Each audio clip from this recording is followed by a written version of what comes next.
The James Webb Space Telescope is what's known as a reflector telescope. Two mirrors, one primary and one secondary, used to collect and focus light coming from faraway objects they're looking at. The primary mirror on James Webb is so huge it needs to be assembled from 18 separate mirrors.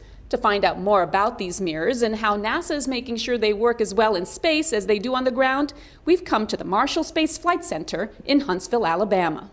We're here with Jeff Kegley, and he's the director of the X-ray and cryogenic facility here at Marshall Space Flight Center. So Jeff, tell us a little bit about where we are and what are you about to see? Mary, we are in the entry area for our large clean room. These James Webb Space Telescope's mirrors have to stay in a very clean environment, and we have that type of environment here. So we're going to see if we can get a better look at those mirrors. And to do that, we're going to have to get dressed up a little bit so that only our eyes are showing.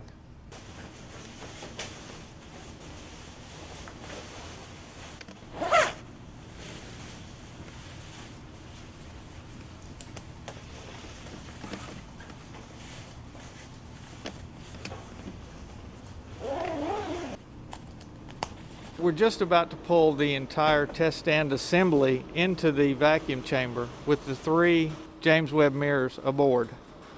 I noticed there's just 3 mirrors. Why is that? I think James Webb has 18, right?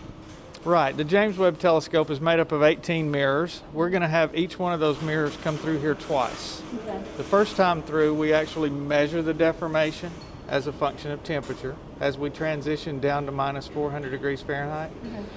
The second time through, we verify that the mirrors actually perform correctly at that temperature. And you said it's about to go into the chamber. Can we go inside the chamber just to see what it's like and maybe tell us a little bit about the chamber? Yeah, we'll try to run in there and see if we can beat this transition inside. The mirrors behind us will be pulled in and will actually reside just up in front of us here inside the chamber where they can be cooled to minus 400 degrees. Why a vacuum chamber? Well, we have to simulate not only the thermal environment, but also the vacuum environment of space. You pull these in, and what kind of things are you looking for in the mirrors? Well, the Ball Aerospace team is actually responsible for the testing, and they will actually be looking at these mirrors as they transition to a cryogenic temperature through a window up in the front of our vacuum chamber. And they'll be looking at these mirrors with an instrument called an interferometer.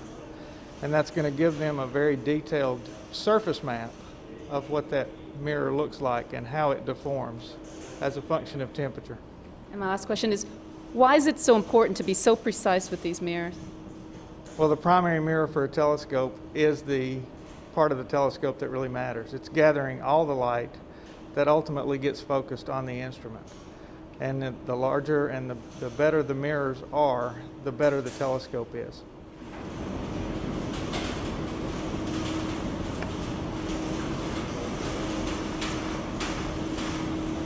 These mirrors will be in the vacuum chamber for about 15 weeks, going through 7 cycles of temperature changes from room temperature to the cold extreme of space, 414 degrees below zero. Thanks again for joining us behind the Webb.